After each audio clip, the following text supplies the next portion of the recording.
Hello viewers, Tim Ball here on the Huddle, and I'm with Jesper Svensson, the Executive of the Year from the Global Gaming Awards EMEA. Jesper, thanks for joining us. Wow, yes, thank you very much. So you've been on the Huddle plenty of times before, but you've never been on the Huddle, and no one's ever been on the Huddle as a two-time winner of the Executive of the Year of the EMEA Awards.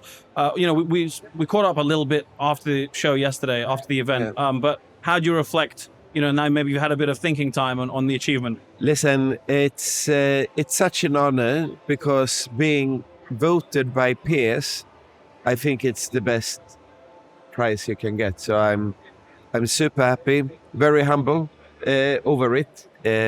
However, very glad, I'm gonna put you on the spot a little bit because you've won more than once. It's not a fluke. You're doing something right, whether it's your clients or your partners or your team, people like you. As I've said before, we got a comment on YouTube that you're the Jurgen Klopp of iGaming. So, you've obviously there's something you're doing right. Yeah. If you had some advice for kind of young executives coming through, what is it that you do, or what is it that you think they should do? What are some kind of guiding principles? Well, I don't know. When you enjoy what you're doing, it's so much easier. And it's work, but put your heart into it. I mean, we all know we spend too many hours of our lives working. Mm-hmm. But if we enjoy it, it's more fun, and I think it's noticeable for the people who enjoy it and you put a bit of heart into it. That's the way to go. Yeah. I mean, I would wholeheartedly agree, I think. Yeah. Yes. Because you're a Liverpool fan and you know what it means with heart. Yeah, absolutely. I'm sure we'll talk about Liverpool a little bit later on. Yes. But I wanted to ask about Betsson. Betsson also won an award as an operator, Social Responsibility of the Year. And this, I've said it before, it's an important category, but it's easy to talk about social responsibility, but by winning at the Global Gaming Awards, and as you say, your peers voting for you, it shows that you're not just talking, you're doing. No. So what is it that Betsson's doing that really shows your commitment? Well, I mean, it's something we always speak about. We keep it in the center of what we do as well, because we acknowledge that our industry has a very, very beautiful side, a positive side, but also there is, like with any industry like this, there is also a problematic side, you can say.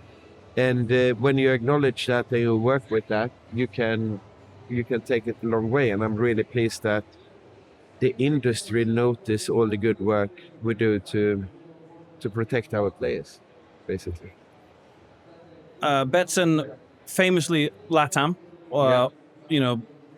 kind of you were LATAM before it was cool type thing, I wanted to ask your views on it because you've got the Brazil license as well. Yeah. I wanted to ask your thoughts on, because that's covering that market from our perspective has been a real roller coaster this last year. You've had court hearings about influencers where an influencer took a selfie with a senator. We'll never forget that image.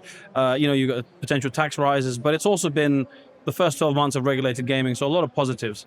Yeah. What's your thoughts on Brazil in general, on this kind of roller coaster we're going on? I mean, massive market, and over time it will be a good market, not just for the industry, but for us as well.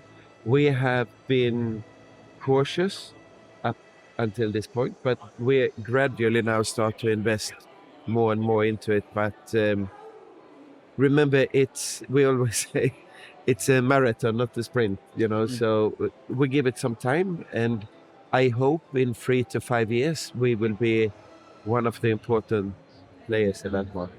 Today we are not, but we are aiming to get there. Yeah, absolutely. The marathon, not a sprint. Ideology is something we've kind of heard in the US as well, because the way certain states looked a few years ago in the US, very different now. A lot of those players who might have led at the start might not even be in the market at the moment. So, as you say, looking from afar, or not necessarily too far, I also just wanted your thoughts generally on the UK, because for years, the UK was looked at as a mature market, as an example. Now it's going to be quite an experiment, because 40% RGD, up to 25% sports betting next year. Yeah. Just as a prominent executive in the industry, how do you reflect on what is quite a seismic shift for us?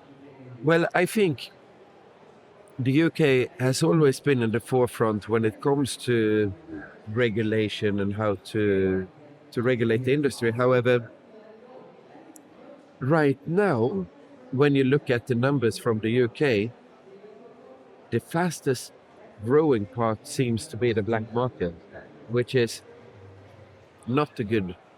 It's not a good thing for. It's not a good thing for the industry. It's not a good thing for the UK and so forth. And I think you need to strike the balance, because in the end, it's about the player. What does the player want to do? And if you limit the experience too much, you will see a big black market economy. And I hope the balance of that will swing back in a way where the players will choose to play with the regulated companies in the UK, paying taxes, following the rules.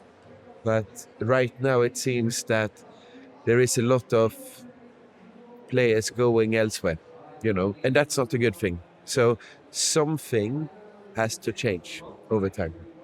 I'm glad you mentioned the black market, because every conference, every interview, and not just talking about me in general, we talk about the black market. We talk about kind of the impacts in terms of practical ways of addressing it, whether it's regulators, operators, because we talk about the threat of it a lot. What apart from regulation and favorable tax rates and a better player experience, how can we stop kind of illegal sites? Well, as an end user, as a gambler or a player, you don't care about taxes. I mean, that's for companies, right? So you want to have the best experience possible, product-wise and overall-wise. So that's where the competition should, in many ways, be. And here is where it's such a fine balance of how can you have a good experience without restricting the player too much, in the sense of, yourself, when a company asks you for, show me your payslip, show me everything like this. If you trust it, it's okay, and you feel like, okay, this company may protect me or not. But many people also go, I'm not going to show that to any company, right? So it's a balance. It's a balance thing, and you need to get that right, basically. Yeah, I mean, sensing even from your answer that it's not easy to get that balance. There's no one particular solution. No, it isn't. But if you work on the product and try to make the best online experience you can have, then you will ultimately win that race, so to say. Though, and we all want a sustainable industry and a sustainable market. A final area from me, a little bit more positive. I want to talk about sports betting and sports in general. I feel like every time we sit down for one of these, there's a major tournament in the summer or a World Cup. Yes. And there is a World Cup this year. Obviously, there's an American angle to it in terms of time zones and where it's being hosted. But as an operator, anything you're doing different this year? What are the expectations? I'm going to guess the first thing you'll say is it's going to be the biggest tournament, because that's kind of what we have every year. It's always the thing. And for us also, Latin America is our biggest sports betting market, right? So for us, the time zone is perfect for that. And I think it's going to be fantastic.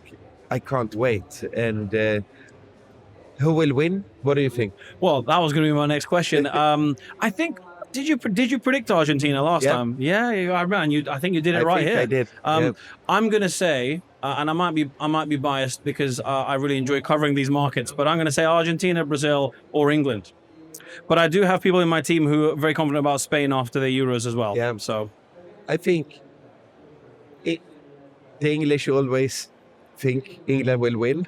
Yes. If you ask, I'm aware of what you're referring to. If you ask my team in Argentina, they are not putting England up there, but I would say France this time. Okay. Yeah. Mbappe, yeah. Comeback time. Interesting. I'd say England have the squad, but of course, whether the mentality, that's often where it goes wrong. But it's too few Scousers in the English team. Well, yeah, there's one playing in Spain at the moment. Yes. And okay, who's going to win the Champions League and the Premier League as well? It might be a sore topic for us at the moment, but yeah, it's hard. I still believe. I think Liverpool win the Champions League, and Isaac comes back and score the final goal. You heard it here first. But let's say a plan B. If that doesn't quite happen, who would win it if not for obviously the guaranteed favourites Liverpool? I think Barcelona is. Okay, they are looking sharp. Interesting. I think Real Madrid should hire Zidane for 6 months, get him back in, and then they'll win the Champions League. I don't think they will, but that's what they should do. Yeah. So let's hope they don't do that. Yeah. The Premier League, I don't know. Maybe we just don't discuss the Premier League. It's up to you. Do you think Arsenal can finally hold on? Oh dear. Taking our Liverpool hats off ever so slightly. Yeah. Well, City. You can't roll them out. I'd like to hope so. Yeah. Yeah. The price on Arsenal is too low for me to put any money on it. If I have to put something down today, I would put it on City. Well, the price on Liverpool is pretty good, but you wouldn't put any money on us, unfortunately, this year. I will have a cheeky one. That's it. Well, Jesper, thanks very much. Great to talk football, but congratulations again on winning Executive of the Year for the second time. Thank you. And thank you for your time today. Thank you so much. Thank you.